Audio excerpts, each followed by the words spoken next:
Hello everyone, Ceri the Crafter here, that's C-E-R-I the Crafter, and I'm here with another one of my delayed videos. This video was supposed to be done about 4 or 5 weeks ago, and I pushed it back because I was working on the Altered book series, and that took 6 videos, and I can tell you it took a lot more time than it anticipated. So what are we doing today? Now, a while back, I did a book review of this Kate Rebecca Leach's new book. I will put a link to it in the description box below. It's a fabulous book, and I believe it's now on release. So it is available from Kate's website. I believe it's available from Amazon. I will put the links in. The links will be in the video that I put the link to, which was the review video where I went in depth. Now, Kate and I have had a few conversations since this, which I'm really pleased about, and she's given me permission to do one of the projects from here, and that's what I want to do, although I've got a bit of a twist because the project I've chosen I can't do, and I'll explain more as we go along. So, I'm going to do this project because it appealed to me. You know what I'm like about regimented lining things up. It really worked for me, although I ended up with one stumbling block. My circle punch, I've only got a 1/2 inch and I had a 1.5 inch, and I wanted to use a 1.5 inch circle punch. It's been playing up for a long time. I've sharpened it, I've oiled it, I've done it, and eventually it just broke. It was old, and it gave up the ghost, to be honest with you. So I went, right, I still want to do this. And if you think I'm hand cutting circles, I'm not doing it. I do have a set of dies I could use, but I thought that's not very user friendly in a video, is it? So I've decided to go with squares. Now, this is the company my punch is made from, and it's a 1.5 inch square. And I thought, that's nice because the project is going to create more squares or circles, if I was doing circles, than I needed for my piece of art. So this way I'll have spare pieces made anyway. Right, so the other way I've just diverted slightly from, I'm doing the tutorial, but I'm more taking inspiration from the tutorial. I will work my way through this step by step with you. Let's take that out. As you can see, it's all here. Although what I intend doing, because I don't have circles, I'm going to do something reminiscent of this, which is more inspiration. This really appeals to my lining up nature. So let's put that back in there so I can actually explain and show and do everything you're going to ask me in the comments. I am using Canson waterpaper paper, and I got this in the States. It was on sale, and I bought a pack of it. And as you can see, I'm working my way through it. When you reckon it was that thick to start with, there's another piece of paper. You can see how much I've used of it already. When I'm next in the States, I will probably pick another one. Or to be honest with you, I'll probably find another watercolor paper online. But this is what I'm using today. Okay, those are all the details you're probably going to ask me, which is wonderful because I was able to tell you. So I have sort of a two-part thing to do. So this is the piece that's directly from the pad, which I'm going to do all of the steps in here from to end up with something similar to those, but mine will be square and not circular. So this is my, whatever you want to call it, it's my piece of art. However, I needed to make something to stick them on. Now, I think if you're doing circles, you could be forgiven a little bit more about your spacing. But what I wanted to do is I wanted to create, so I keep pulling this in and out, don't I? I should really just leave this open for you. So this here is what I drew inspiration from. Now, the only way I can think of doing it, because the squares of color, the patches of color, have to have a very thin line of white between them so that the colors don't bleed into each other. So I know this is 1.5 inch square. So what I've done is I've made a 1 3/4 inch squared grid. I did a 1/4 inch. Can you see that? I hope to goodness you can see it. I've done it quite heavy in pencil. I did a 1/4 inch measurement all around the edge, and I put the grid in here, so I'm 4 across by 6 down. Okay, this was originally this paper, and my aim is, once this is finished, I might then mount this onto a piece of coloured paper if I choose to frame it. So first of all, I'm going to pull out, I've got, what's this? This is a 1/2 inch, I call it a square end brush, and I think this is a 5-inch watercolour brush. Don't need the pencil anymore, Griffiths. I'm using, is this the Paul Rubens watercolour set that I did a review on a long while ago. I think I can find it and I'll put the review in. So this was the colours that I'm using, and I've got myself my ceramic palette so I can actually mix up some colours. Oh, I need a pipette. That was the one thing I didn't pull out. I guess I'm not going to pull a pipette out. I've got some somewhere, but who knows where they are. Right, I found it. So I've just found it. Now over to this side, I've got 2 jars of water. I've got a cloth for wiping my paintbrush off on. I've got a brush stand which I just rest my brushes on so they're not laying on my work centre. I think that's pretty much everything you need to know. So I want 1, 2, 3, 4, 5, 6, 7, 8, 9, 12, probably about 6 different colours, I think. So I'm just going to load up this palette with 6 amounts of colour that I'm hoping are going to kind of say harmoniously maybe with each other. There's a lot in that one. Let's put some in that one. But as the joy of being creative is, it doesn't have to be any specific anything. So let's move that out of the way so we can do some colour here. So I wanted to have a blue, and I quite like this blue here, which is this blue here. I think when I got this set, there was actually a list of what these paints are all called, but to be honest with you, I don't ever work with that. So goodness knows where it is. I just swatch them as you see them here. Right, I want that a little bit softer. I want the background to be a little softer than the foreground. Right, so I've got that colour. I quite like that colour there. Now, please remember, guys, although I've been doing my watercolour journey for probably about 1.5 years, maybe 2 years now, I am no way, in any way, shape or form, an expert. It looks near enough the same colour. Oh no, it doesn't. Very different. So just please be aware that I'm doing this not as a tutorial. I'm just doing it as someone who would be utilising this fabulous book in the first place. Right, I want something green, and I really do like that green there. Let's pull that green out. Now my aim is, as I said, to make quite a delicate looking background. The background is a background because it's a background. We all know that by now. Now what would go well with this? I'm thinking I want to put, do I put some sort of orange in with this? Maybe I do. Let's go for that colour there. Let's not make it too bright though. I might just put a touch of this colour in with it, just to take the harshness of that colour away. So that's 1, 2, 3, 4. Right, one more colour. I'm feeling, you can see I'm sort of channeling autumn or fall here, can't you? This colour here kind of works for me. Obviously it's a well-used colour. When it comes to doing the foreground, I actually am going to try and match all of the colours that Kate used. I won't be able to match them perfectly, but I will do my best to match them to a certain extent. Now, I know this is quite a fluorescent flamingo colour, so I'm going to bring in a little bit of this purple here, just to take the edge off it. I don't want this to be purple, but I don't want it to be that bright, bright colour. Right, so I think that's a good enough place for us to start.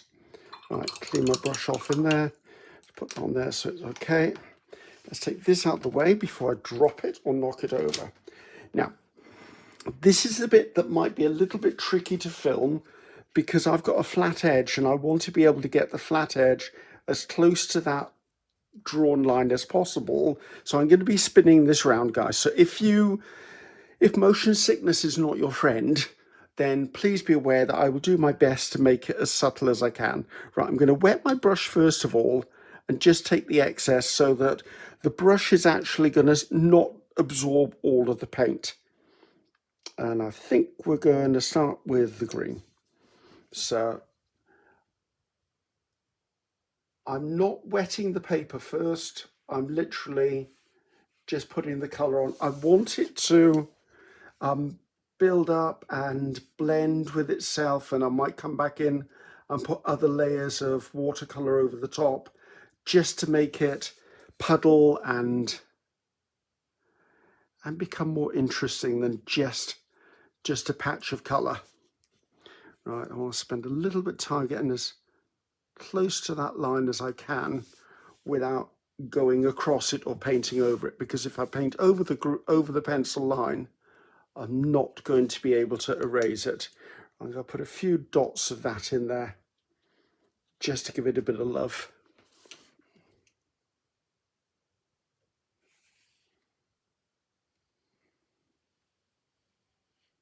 There you go.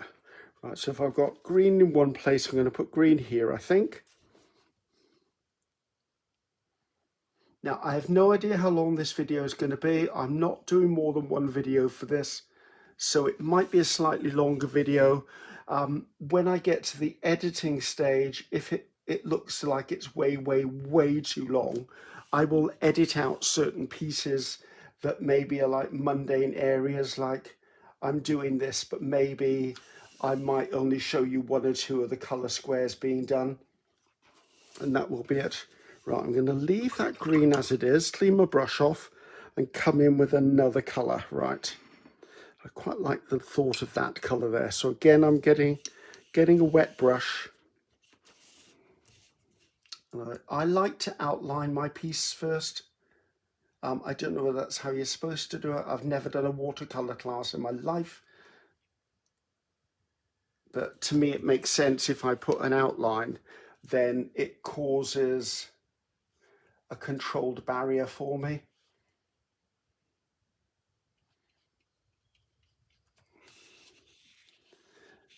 I do know that if you want to do a technique called wet on wet, you're supposed to wet your paper first. I didn't want to do that because if I wet the paper first, what will happen is all of the colours will merge into one. Not my intent and not what I want. So if you're not aware of Kate Rebecca Leach, Kate's a British watercolour artist, and she has 2 books out to date, both of which I've reviewed and both of which I own and I'm really proud of. They've certainly helped me get further along in my journey of watercolours. Oh, that was not what I wanted to do. Right, if I go over the line, I can just come in and touch it off with a bit of kitchen towel and sort that out, and I will get rid of that thumbprint in 1 second. I just want to put this back. I got it from. This is very much a case of letting go of my perfectionism, because this, as you know, watercolor is something I'm striving to learn, but it's so far out of my comfort zone. Right, there you go. So I've got those done. I want to put another bit of that color down here. I think I'm going to do it here. There isn't any reason, guys, why I'm doing what I'm doing. I'm, as with everything, I'm using my instincts to help steer me in the direction. Anyway, as I was saying about Rebecca does travel internationally. She teaches, I know she's taught quite a bit in Europe. I'm sure if someone was to open up and offer her a teaching engagement in America, I wouldn't be at all surprised if she said yes to that. Rebecca doesn't have a YouTube presence.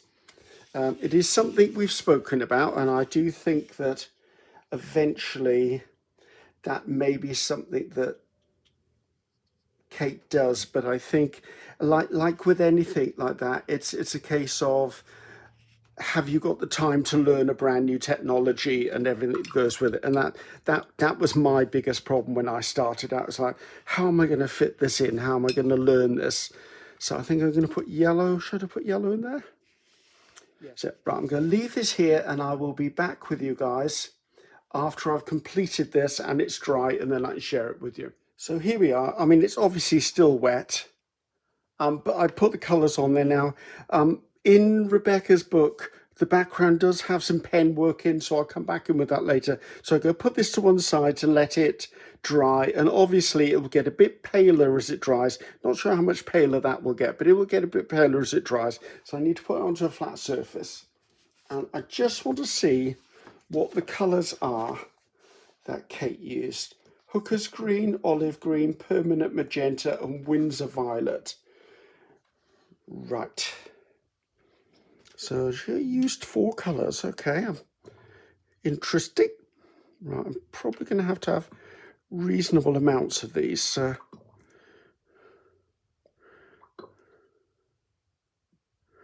I'll keep those apart just in case. So what was the first one? Hooker's green. I'm not really sure.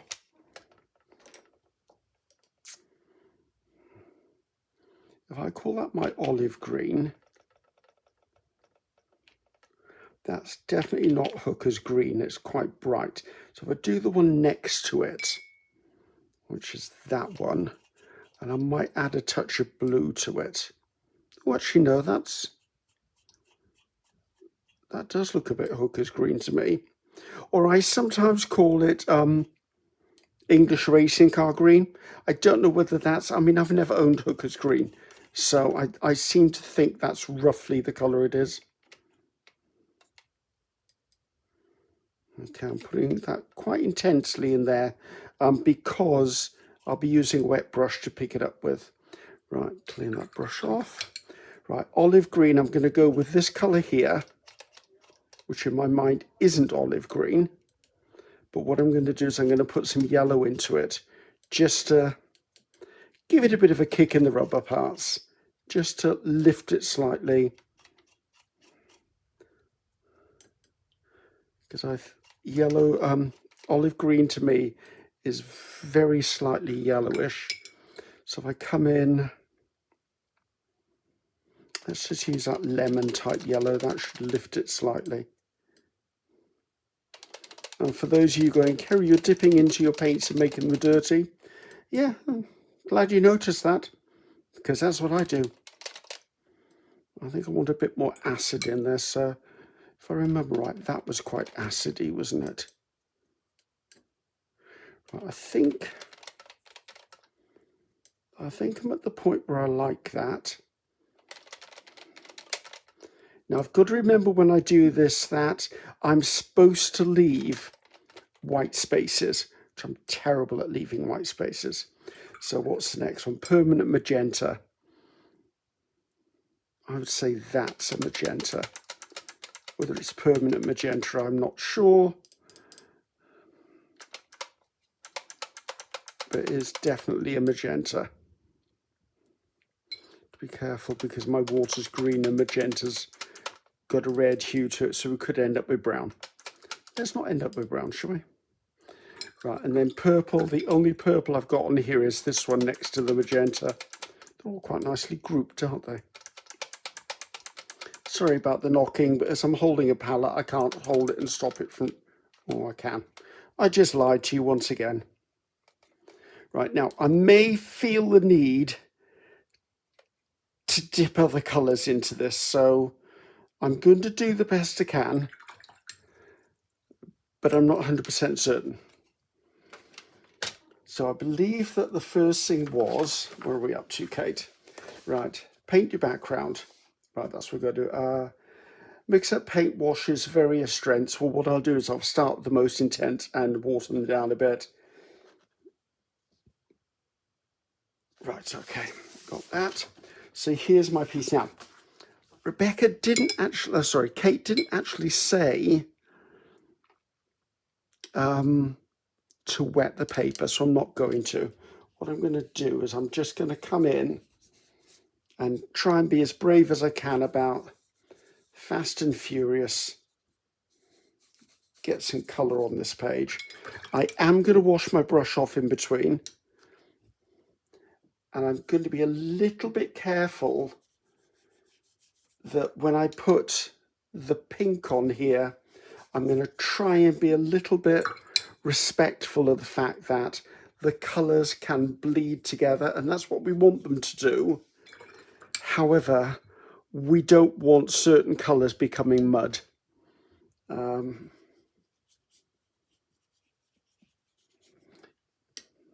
What colour was this supposed to be? Magenta. It's looking a bit red to me.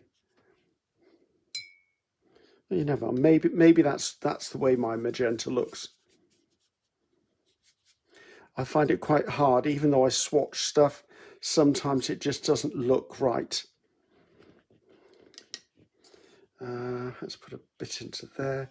Now, I've obviously pre-read these instructions because I'm not going to go blind straight into this. And one thing that Rebecca has, why do I keep calling Kate Rebecca? It's stuck in my mind that. One thing Kate does mention is to build up layers. So once you've got your colours down, you can go back in, and once they're dry, add more colour to them, which will help the intensity. Right. I'm feeling that I might be... Mine doesn't look as delicate as yours does, Kate. I've got a feeling it's because of the red. The magenta isn't the colour I really wanted, so let's put a bit of magenta in there and a bit of red in there, purple in there, and see if I can just change this colour to a slightly different colour.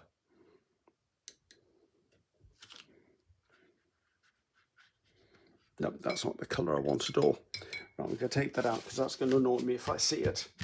See, I can lift colour off. Loving that. Right, so I like the purple more than the other bit. Right, now I need to remember I have to trust the process. As I always tell you guys, trust the process.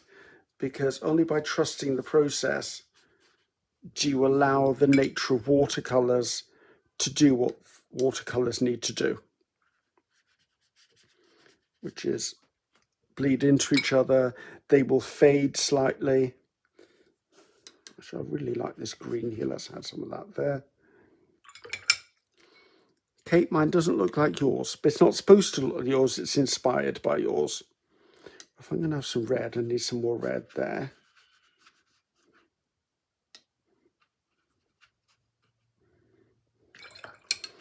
I'm trying so desperately to leave white.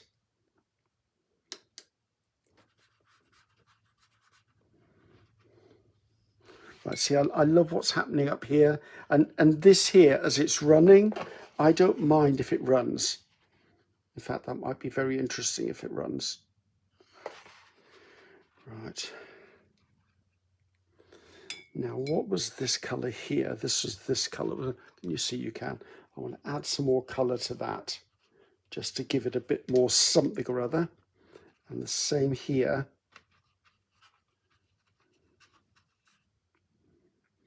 The other thing that's really difficult about doing this, and you've heard me talk about this when I've worked on the gel plate creating acrylic backgrounds, is if it's something that's going to be cut up, you can never tell what the final little nuggets of art are going to look like.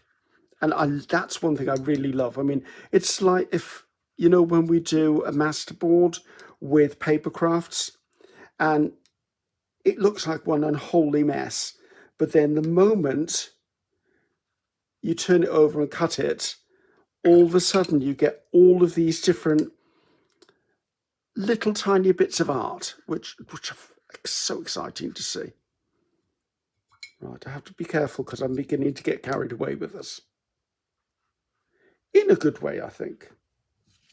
Right, there's quite a zip down there, and I'm okay with that, says he, adding more to it. I'm liking this limey sort of colour. Right, I wanted to put some more purple into the purple. And I'm not painting, like I'm sort of just, well, you can see I'm sort of just dabbing.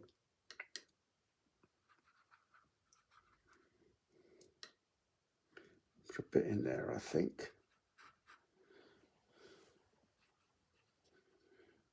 Right. Let's turn this around, because I sometimes like turning stuff around. I'm going to let it run a little bit, because that might give me an interesting effect somewhere that I'm unaware of.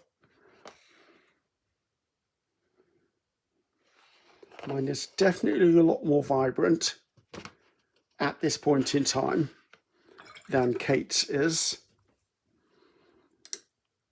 And I don't mind that, because I know it's going to dry lighter.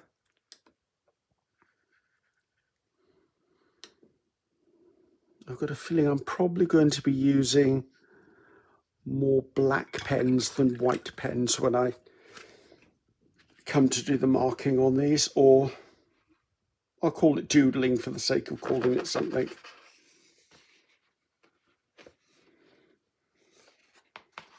Right. So just letting it all run along. I quite like to break that away from there, because you're looking too straight line-ish for me.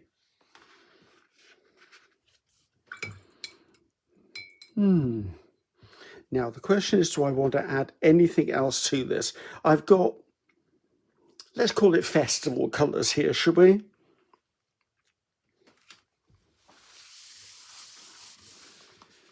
And this down here is interesting as well. Right, so it's time now, obviously, to let this all dry.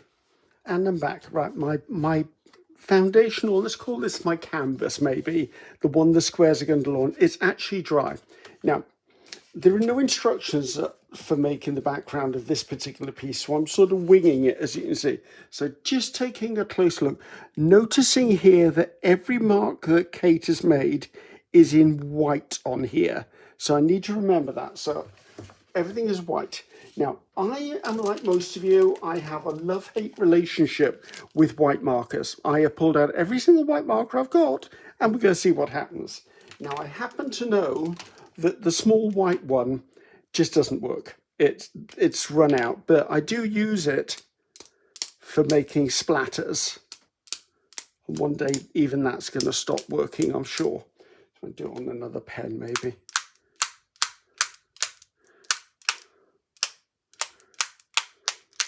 Yeah, this one's dead.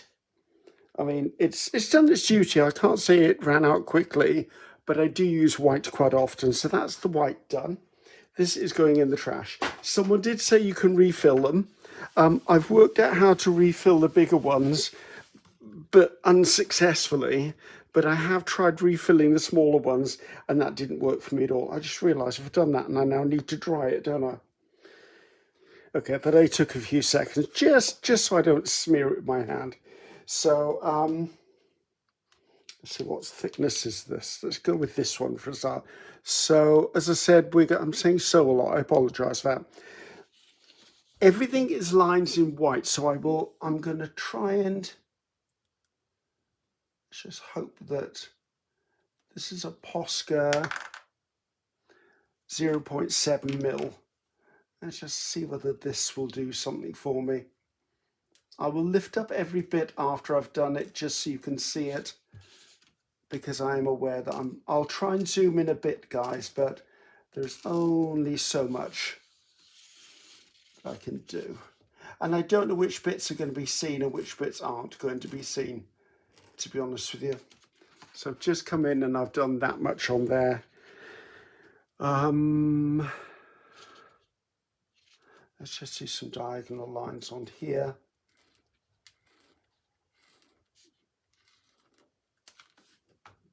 Oh, a lot of ink just came out of that. A lot of paint came out of there.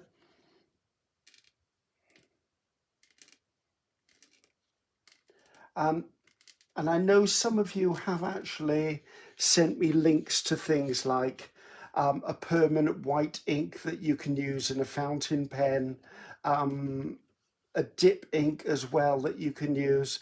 I just haven't got around to do it because I don't use white that often that I merit spending the money on it, to be honest with you.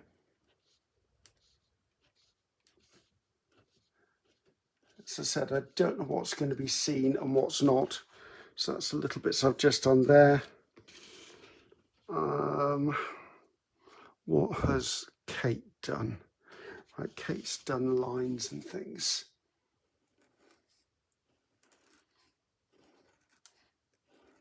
I must remember this is the background piece, so it's not, it doesn't have to be knock your socks off, because I also don't know what bits are going to be seen and what bits are not going to be seen.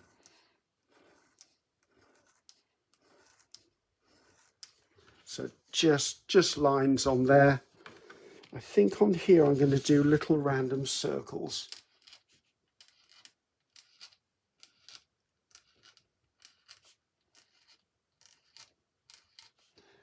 And I'm not even trying to draw perfect circles because I know I can't. To draw a perfect circle, you need to move your whole arm. Yeah, that's not happening for me.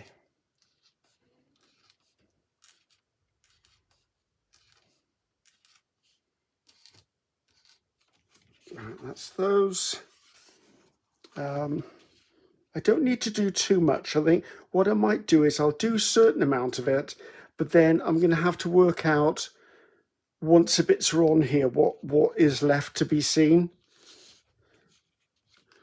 Let's just do some wiggly lines on here.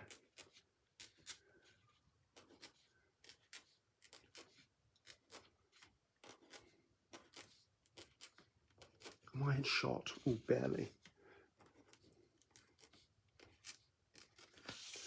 And then I'll just put a little dot into each of those curves.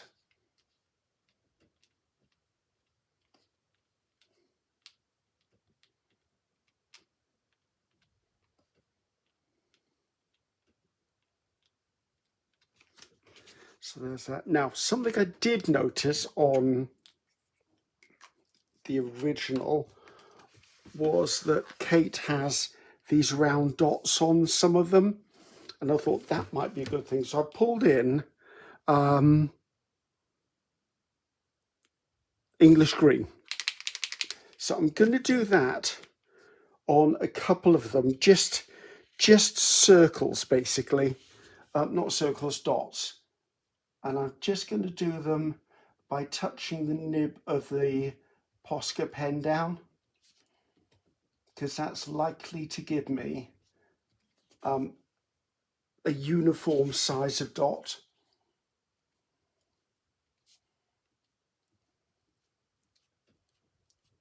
And I'm not caring that it's a straight line of dots. That's not my aim. My aim is just to get dots on here.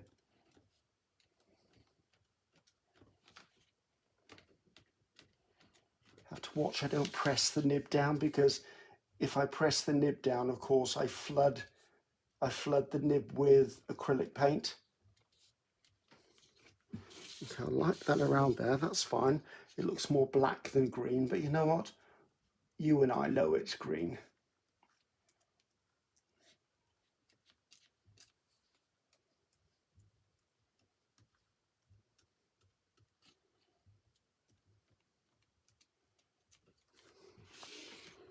Not quite like that. I wonder whether I want to do sort of a faux stitch mark on this one.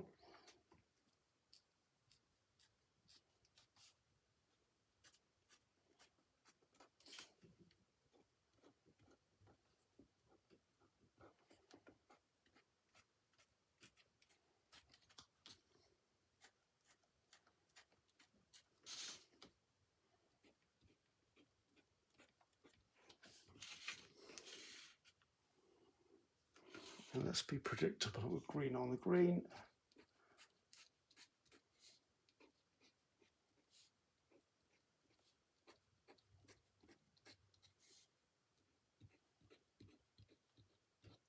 I think I'm going to leave it like that, because I don't want to decorate it until I actually see really what goes on there. So what does the other piece look like? Right, so we've got some interesting stuff. Let's see where we're up to with Kate. Kate, what's your instructions, lady? Okay, adding to the background. Right, so I kind of already did that, but I didn't do shapes with it. White embellishments, gold embellishments. I've got an idea, and I'm sure Kate will forgive me. Okay, I kind of tried to do marks on this with watercolour. I mean, I've got some to a certain extent. I didn't do purposeful marks like brush marks or things like that because I didn't. And I think as this is a mixed media book, I feel it's okay to pull in other mediums.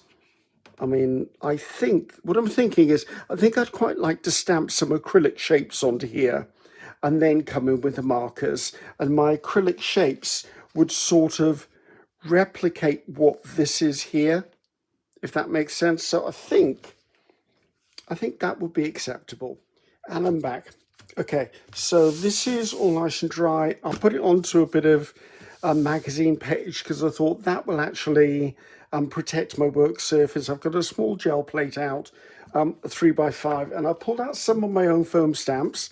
This is Mark Making Diamonds. This is Tribal Style 3. This is Sketchy Dots. This is Bubble Wrap Style 3. And this is Sketchy Circles. So I've just pulled out some that I thought might work with this, just because it feels right. So I'm going to come in. First of all, I want to put the gold in. Oh, that's nasty, Griffiths. Now, I'm saying this, by the way, is I'm happy to have been inspired by the project in the book. And if I'd have had a circle punch, I probably would have gone ahead and done it as is. But my circle punch isn't working. So I don't mind if this is a perfect stamp or not. I'm just going to come in and add it. I'm going to add it in areas where it'll have quite a bit of contrast to it. See, that's what I'm looking for. That's what we're talking about. Get some of this. And it's lovely to have it over a watercolour background because the watercolour background gives it that transparent, that translucent, just that beautiful look to it. Now, I don't want to go too overboard with this, even though it is one of my favourite stamps. We can't overdo this. Well, we can overdo it. That's the problem. I just don't want to overdo it. Right, I'm going to immediately go and put this in water because I don't want it sealed with the paint. I need to do just a bit of quick clean up here and just clean my brayer off onto an old book page and then just use the same book page. So, okay, so already I'm liking that. Remember, it is definitely one of those trust the process jobs. But I'm not overly worried about that because we're going into yellow next anyway. So I'm going to use this yellow. It's basically a mixed bottle of colour. And I'm going to use this one, which is the Mark Making Diamonds. Now, I know this is subtle. This one is very, very subtle because the yellow is transparent. So I'm going to choose areas where it will show up fractionally. See, just like that. I mean, I don't want too much of it. Actually, I think that's enough of that. So this needs to go into water. Now, the reason I'm saying put it in water is because if you use acrylic paint on foam stamps, what happens is the acrylic paint will seal the surface of the foam stamp, so you can no longer use it won't respond well when you use it with ink because the surface will be sealed by the layer of paint. Right, that can go to one side, it can be used for collage later. So now I want to come in with some green. What do I want as a magenta and what do I want as the white? I think I can use my tribal one for the green. I'm only using tiny little bits of paint, guys, as you can see. And this will just bring life to some of those areas that haven't had a lot of life in them. And it also helped me with my mark making with a pen.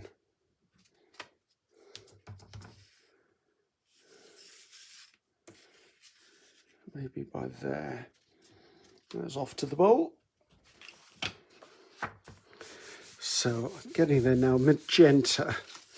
I think I want to keep magenta to quite a solid colour. So I've got, let's just clean this plate a second. And I want to put the magenta over the lighter greenish sort of areas. So I'm cleaning everything, because if I put magenta onto here now, what will happen is this will immediately turn everything brown. And it's definitely not the colour I'm looking for. This is stained, by the way. It's not dirty, it's just stained. So a little tiny bit of this magenta, which was the prerequisite colour anyway, and I'm using Bubble Wrap Style 3. Bubble Wrap Style 3, there's 3 of them in the set, and one is large, one is small, one is medium. Right, so I want to put this in sort of these areas here.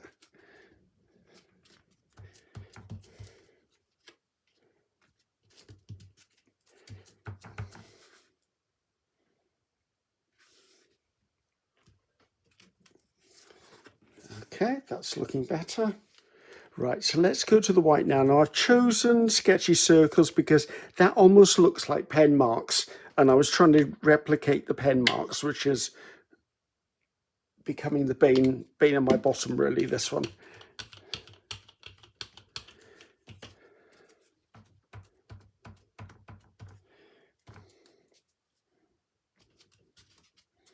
It's going to be interesting to see how this all translates to 1.5 inch squares.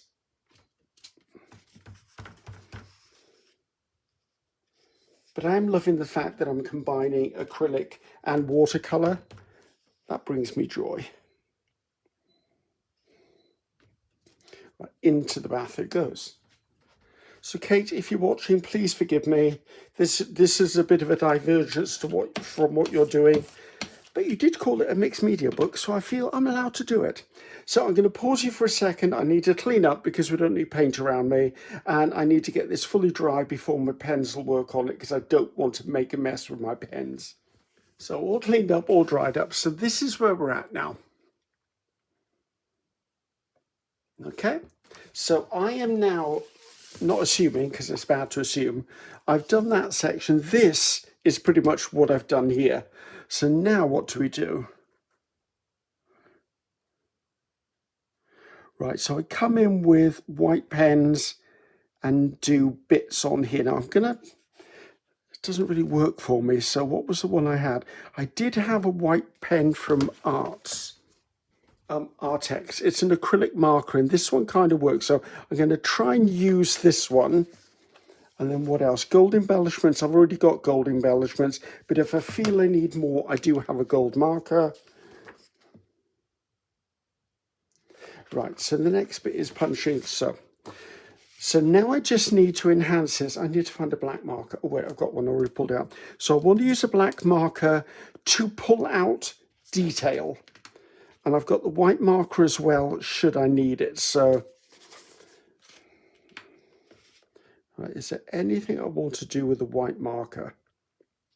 I think there is. Right, so this is, it's a large set of markers. I have done a review of them. I will put a link in the box, and I know they have several different types of marker kits. So just check them out if you feel that would be something that appeals to you. So I'm just going to come in and just do some marks here, because I know that this white one will mark. It's a paintbrush, it's a brush nib, so I can't really do anything more than I'm doing with it. Let's put some leaf shapes in here, because I like a leaf shape, me. I'm quite excited to cut this up, actually, because I have no idea whatsoever what this is going to look like. Let's use some little crosses.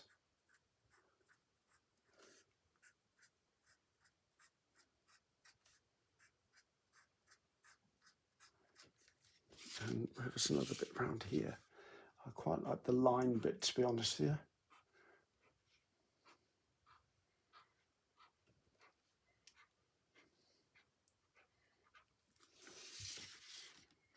Let's do some crosses here.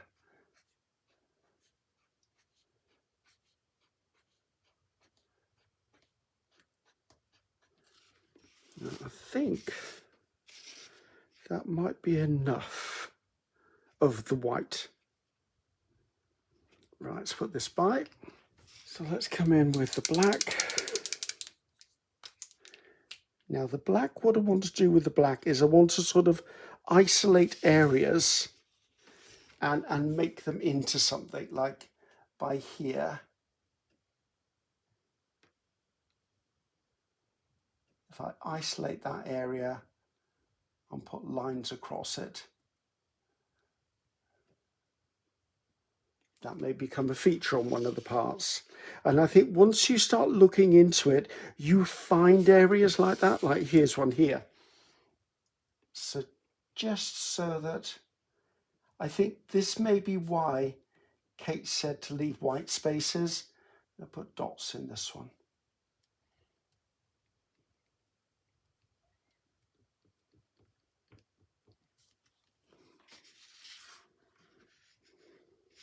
There's another bit there.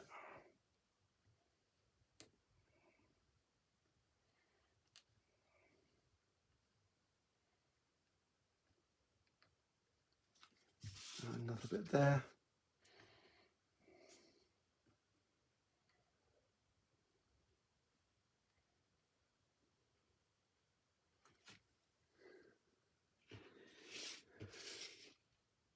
It's an interesting piece down there.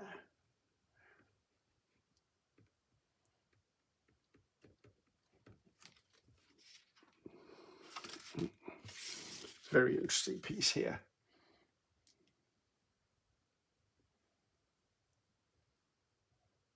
I like the way that you can use the organic nature of the watercolour to dictate an organic shape for outlining.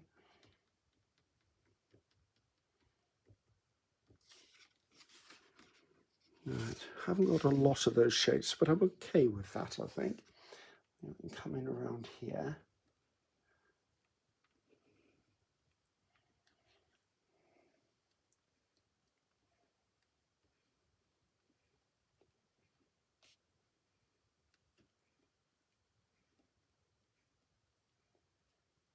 Right, now I can work with the bits I've got as well. So where I've got gold here, I could outline the gold. That's one thing I like about being inspired by other artists is I started this project with all intentions of doing a square version of the circles that Kate had designed. And the project became a jumping off point. Now, I probably would have done square, in fact, I have done squares onto a background before. Now, I know that as one in my art journal. And I think I did a postcard last year where I did napkin squares that I stuck down in a grid. So that to me isn't new. But I don't know whether I would have done it with a watercolour background and then decided to stamp acrylic onto it.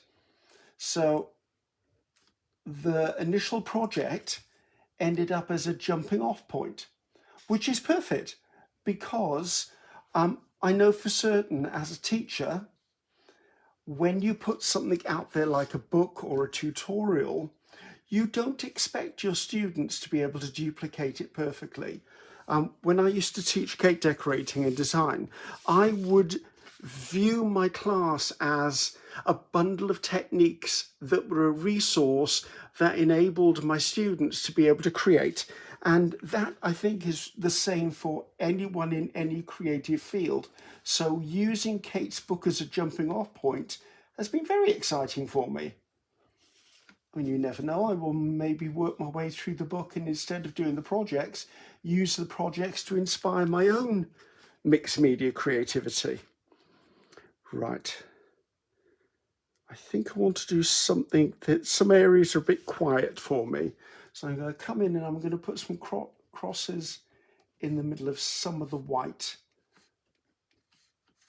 circles because I want more contrast in certain areas, or else those squares are going to look really bland and not cohesive with the rest of the design.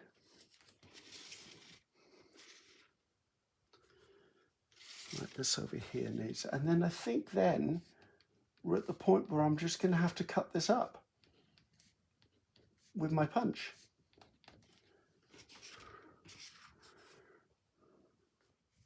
I think, and the excitement is building. Okay, I'm going to use my punch this way up just so I can see that the alignment, I want to try and get as many squares out of this as possible, and I don't really want to miss the edges of the paper. So see, cute. Now, if you're someone who does, what are they called? Inchies or twin cheese, I believe they're called, where you have 1 inch squares or 2 inch squares of art and you collect them. This would be a great method for doing those. That's not too exciting, but we'll look at all of them in a little bit. Quite liking that one. So see, by looking at it through the aperture of the punch, I'm maximizing the amount that I'm cutting, whereas if I was looking at the other side, I wouldn't be able to judge. I really like that one. And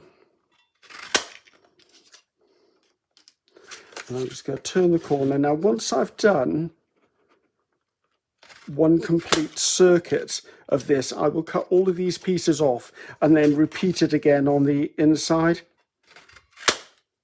Well, that's a bit boring. Ooh, I'm liking this bit already. Really liking that bit. Okay, right, so you know what I'm going to do. So I'm going to let you rest away from the noise a minute. These little bits here I will cut off and they'll get kept in my stash of scraps. So that gave us quite a little pile of the 1.5 inch squares, and it gave me some very interesting little pieces which, you know what, you could actually collage them all together onto the front of, say, a postcard or something. So those are going in my scraps. Now we're going to go through these with an eye to what do I like, what I don't like. The ones I like, I'm going to put to one side. The ones I'm not that enthusiastic about will go to another side because they may be perfect for another project, or they may just need further stamping or further detailing. I know I don't need all of these, so that's fine. Or actually, we might have a maybe pile as well. Right, that's kind of a maybe. That's maybe a yes. No. That's a yes. I think, oh, that's definitely a yes. That's a maybe yes. That's interesting. Quite like that one. Maybe. Oh, I like that one a lot. I like the calmness of that. Why have I got 4 piles? Oh, yes, and definitely yes. Okay. Maybe not. Oh, quite like that one. They're stuck together.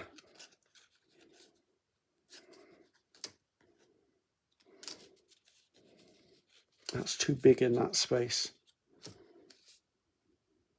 That's a maybe. No. Oh, that's quite cute. Oh, that's, I like that one.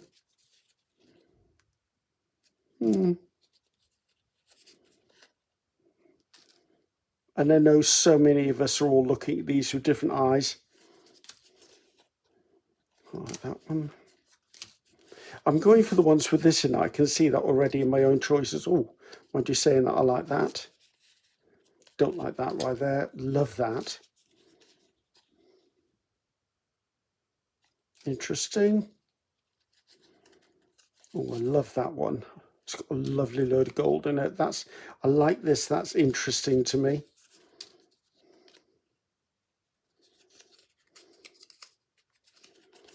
So these and these are not going to be used in this project, so they will go to one side. So now, these were my definites and these were my maybes. So let's see what we're going to do. So this is my piece. So I'm going to work with the definites straight away and see what calls to me. Because see, I want them stuck into there. Now I do believe somewhere in Kate's book, she actually advises doing these on one sheet label paper so that then you can craft punch it, peel the back off and stick it down. So I didn't have any one sheet label paper, so I've sort of stepped away from that. Maybe by there. Or I really, really like that one.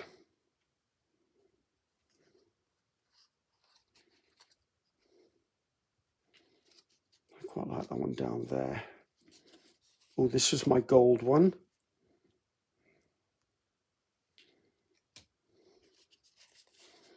Definitely like that one.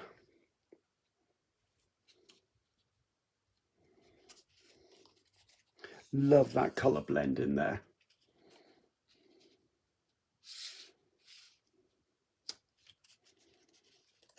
Like that. Now I need to remember, if I've got a bar, it doesn't have to be at the top or the bottom. I could put it in the middle. Otherwise I'm going to be too grid-like. I like that one.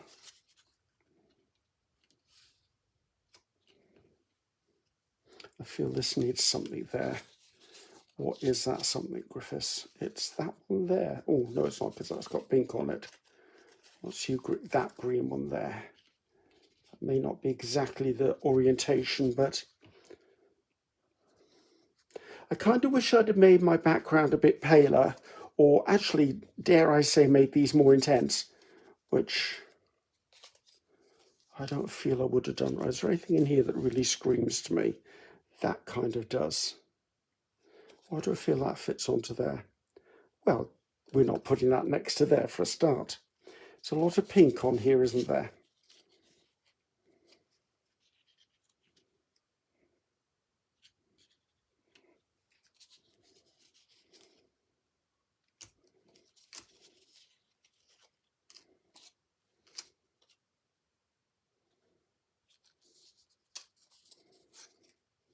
I quite like this.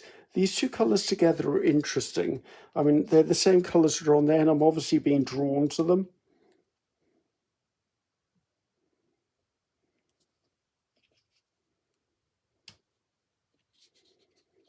I'm not sure that's all. That looks like it's right for there. I'm looking for one for there, to be honest, and either one for there or there. Go back through these. This one keeps calling to me, but there's something about it I'm not sure about.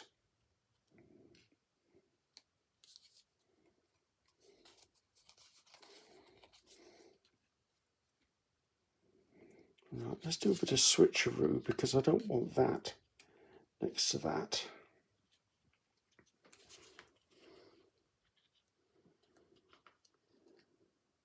Right, I think if this one does go down there,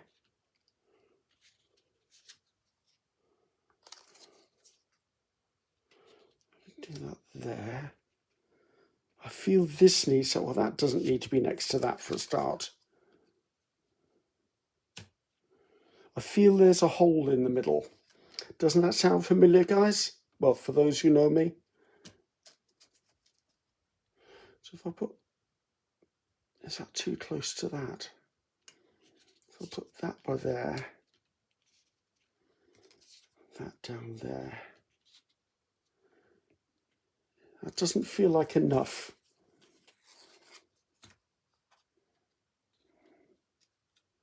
That's interesting, 3 in a row there. I like that, I don't mind those. This doesn't feel right.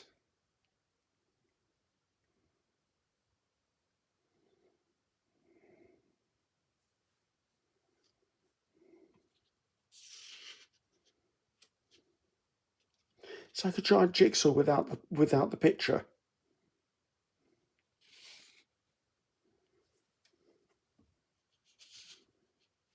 That feels better.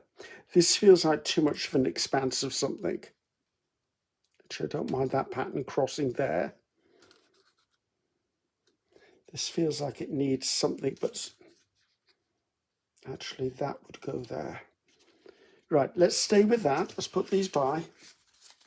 Now, the next bit is going to be tricky because I need to look directly down from above to get these absolutely in the shapes. So I'm going to do one with you, but then to be honest with you, I'm going to do the rest off screen because if I don't, I'm going to lose the plot in a big way. So I'm not going to be able to see. So all I'm going to do is I'm using art glitter glue because it's card with card. Put a line around the edges, a little bit in the middle, just to give me a tiny bit of wiggle room. I'm going to put it down, try to get it as straight as I can. I'm going to hold it for a few seconds because that's the way this glue works best, is to hold it down for a few seconds. Just so it makes contact, and then it'll hold it in place. Okay, so this is finished. However, I've had an idea because I'm still not liking it 100%. Now, I did say I only had a small, was that 1 inch or ½ inch? So what size that was? A 1 inch craft punch. And I've got an idea. I'm going to choose pieces from here that I like, and if I go to this one, it's going to be a bit tricky getting them into my punch. But as you can see, I could then put a circle in there, which would give a nod to the original design. And I have pulled out a pokey tool to get these out of here. This can go back in the scrap. So that's what I'm thinking of doing. And I think I want to choose ones that are highly contrasting with the piece that's close to it. Like this one, for instance, could go up there. And it's sort of a nod to the original design then. I'm feeling a little bit happier about that, going AWOL on this. I'm liking that one, and I always like that one. Come on, in you go. Oops, where'd he go? Right, I quite like that. For maybe, no, it's too close, so that's put, no, it does need to be that one. Oh, did I not glue that down? Oh, I did glue it down. Oh, this one definitely needs to go up there. So just as I said, almost a homage to the original idea.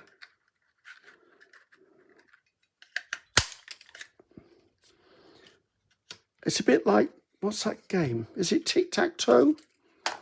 That's showing my age, probably. Something to go in there that's going to maybe be a bit punchier. Oh. You can go in there.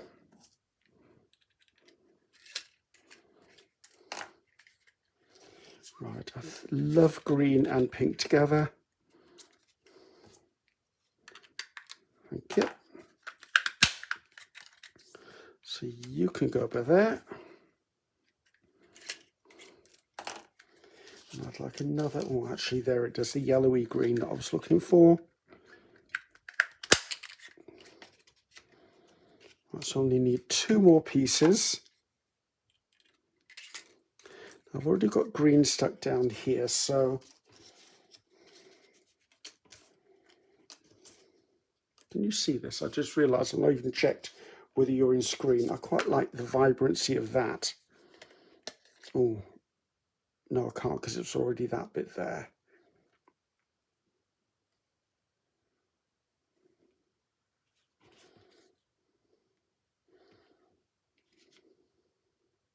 No, I don't like that piece. For some reason, I have an aversion to that piece. Let's put it that way. I do like, maybe I can just get without the diamonds on this. That's an interesting piece. I'm impressed by this punch. This punch is probably as old as some of my viewers. So this is probably one of the very first punches I ever bought. So I just need one more piece up there.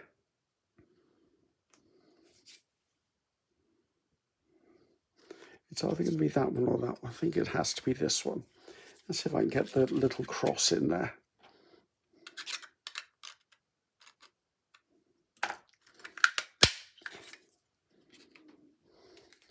Okay, there you go. So I'm going to glue these down and I'm going to sign it, and then I'll come back and we'll take a close-up look. And here we are, guys, all finished. Right, now, I obviously did some things while you weren't watching. I stuck down the circles, as I said I would. I needed the squares to stand out, so I went round them with that little Posca marker, and I gave a stitch mark around the edge. And as I said I would, I put it onto some black card just to frame it out. Now, is it like the original? Heck no. The colours, some of the colours come through. If I ever get a punch that's the right size, I will probably do this onto a white background because I really love this. But I chose to use the techniques in the tutorial and use that as my jumping off place. I chose different colours, but this is what the books like this are for, guys. They teach you techniques. They're here to say it's more inspiration. This inspired this. And that's what I love about a good book, is that it inspires you to create something that's uniquely yours.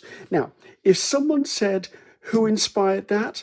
I very much doubt anyone's going to guess this, because our styles as artists are very, very different. However, I can take the concept or the idea and move it across. I actually loved the fact that I ended up putting circles in anyway, because that was a nod to the original, and that really played through on it. But you can see now by the size of those circles, they would have been lost if I'd have put them onto here. So I would say, guys, you know I love this book, you know I love this artist, and there are so many brilliant projects in here. I can't wait to get the time to actually work my way through some of these. I particularly want to try that one. There is a review video from me, as I said. If you look under the description box, there's the word more, M-O-R-E under the title. Click that, it'll drop down. It'll give you all of the links I've talked about. I've just seen a flick of something in here. I'm like, did that do exactly what I've just done? Look. I'm not sorry, I didn't realise this was this far in. Well, I guess Kate and I are on the same page, literally. Not the same, but you know what? We're thinking along the same road here. So guys, this is an absolutely fabulous book. I know a lot of you already ordered it. I know some of you have pre-ordered it as well. Thank you for supporting a fellow artist, and enjoy it, guys. Mixed media encompasses everything, and I love the fact that this inspired this. So, last thing for me to say is, I'm Ceri the Crafter. That's Ceri the Crafter. Until next time. Goodbye now.